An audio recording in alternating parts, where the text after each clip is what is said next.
Hello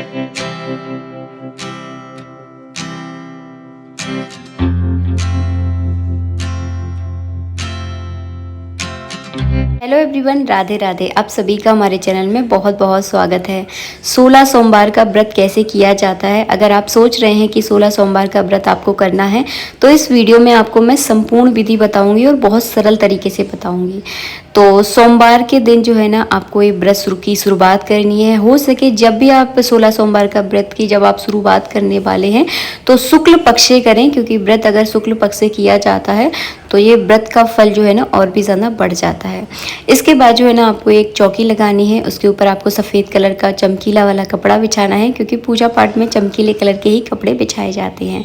इसके बाद मैंने भगवान शिव और पार्वती की तस्वीर को विराजमान किया है। 16 सोमवार के व्रत में आपको पार्थिव शिवलिंग बनाने हैं। अगर आप घर में पूजा कर रहे हैं तो पार्थिव शिवलिंग बनाएं। अगर आप मंदिर में जाकर पूजा कर रहे हैं, मंदिर में जो भगवान शिव विराजमान है आप उनकी ही पूजा करें, वहाँ पर पार्थिव शिव बनाने की आवश्यकता नहीं है, क्योंकि मंदिर अपने आप में एक पवित्र स्थान होता है।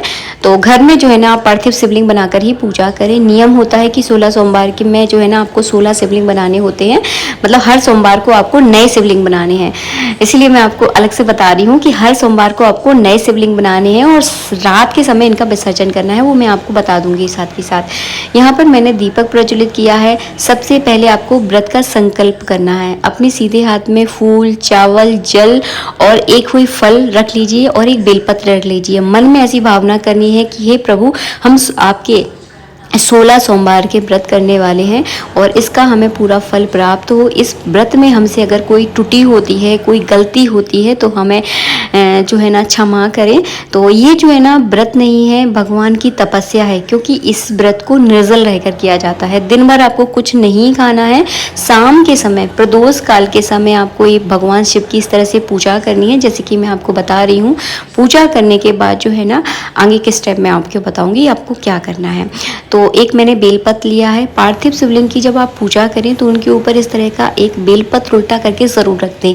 इसे कहते हैं भगवान के ऊपर छाया करना।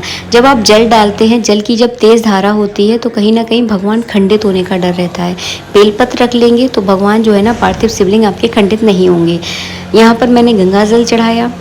उसके बाद मैंने कच्चा दूध चढ़ाया। आप पंचामृत भी चढ़ा सकते हैं।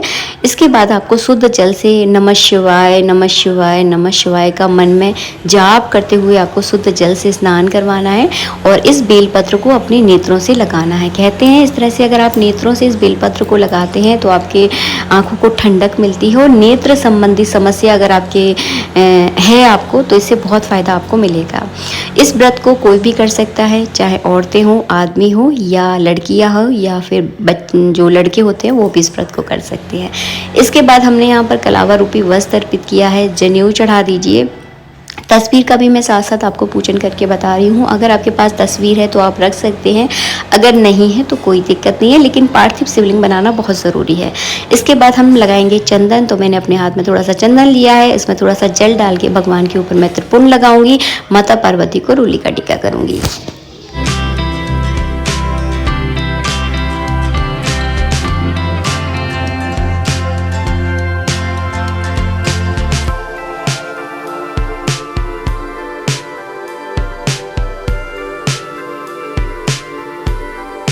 फूल माला चढ़ाने के बाद आपको बेलपत्र चढ़ाने हैं। बेलपत्र पर आप अपनी कोई विशेष मनोकामना लिख सकते हैं।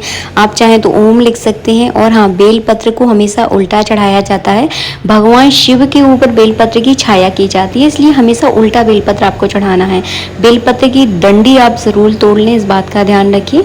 अगर कुछ भी लिखना नहीं चाहते तो केवल आप चंदन लगा दें। इसके बाद मैंने समी पत्री चढ़ा दी है। अकवा के फूल, धतूरे के कटा, कनेर के फूल, ये सारे सामान भी आप चढ़ा सकते हैं अगर आपको मिल जाए।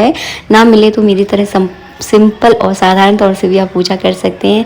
मैंने यहाँ पर अबरक चढ़ाया था, गुलाल चढ़ाया है, भांग चढ़ा दी है। भगवान शिव को भांग बहुत प्रिय है।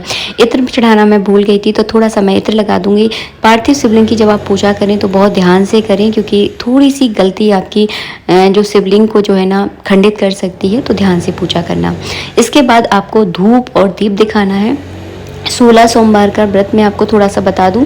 ये व्रत जो है ना 16 सोमवार किए जाते हैं। 17वें सोमवार में आपको उद्यापन करना होता है। अगर आप उद्यापन का वीडियो देखना चाहते हैं तो मुझे कमेंट बॉक्स में कमेंट करके बताएं, मैं हम वहाँ पर आपको रिप्लाई ज़रूर करूँगी।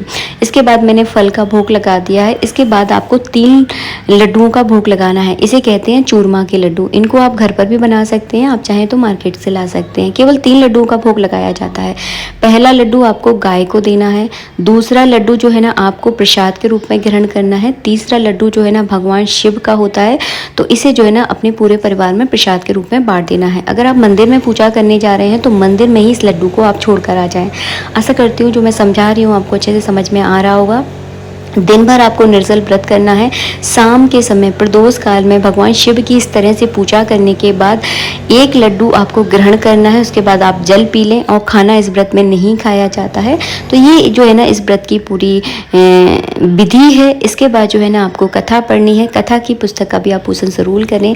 एक फूल में रोली चावल लगाकर मैंने यहाँ पर कथा का पूजन किया है। इसके बाद मैं अपने हाथ में एक बेलपत्र, फूल और चावल रखकर, और 11-21 रुपये दक्षिणा जरूर रख लेना आप, क्योंकि पूजा में अगर कोई कमी पेशी रहती है तो दक्षिणा उसकी पूर्ति कर देती है।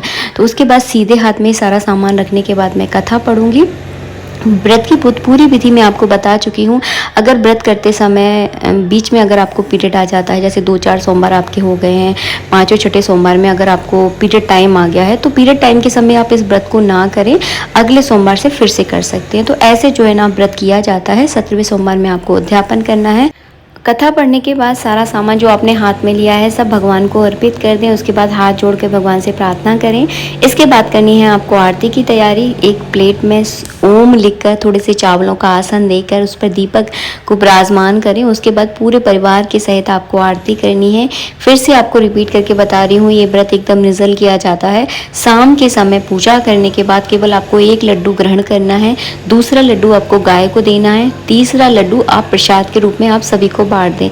मंदिर में अगर आप पूजा कर रहे हैं तो तीसरे लड्डू को आप मंदिर में ही छोड़ आएं, ताकि पुजारी जो होते हैं मंदिर के, वो जो है ना उस प्रसाद को जो है ना ग्रहण कर लें, क्योंकि वो भगवान शिव के हिस्से का होता है। इसके बाद जो है ना आपको हाथ जोड़कर प्रार्थना करनी है। आरती करने के बाद आप जल का अर्घ दे दें। बहुत सरल तरीका मैंने आपको बताया है 16 सोमवार के व्रत का।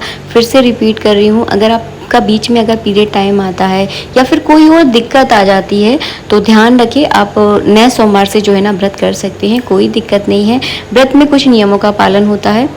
जब भी आप 16 सोमवार के व्रत करें तो किसी के घर का भी आप पानी ना पिए। कोशिश करें कि व्रत वाले दिन आप किसी के घर पर ना जाएं, अपने ही घर पर रह के इस व्रत को करें, और जहां से आपने शुरुआत की है वहीं पर उद्यापन करें।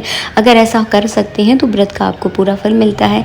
मिलेंगे आप सबसे नेक्स्ट वीडियो में। वीडियो थोड़ा सा भी अच्छा लगा है तो प्लीज़ लाइक कर दीजिएगा। आज के लिए इतना ही। आप सभी को सावन की हार्दिक शुभकामनाएं मेरे परिवार की ओर से।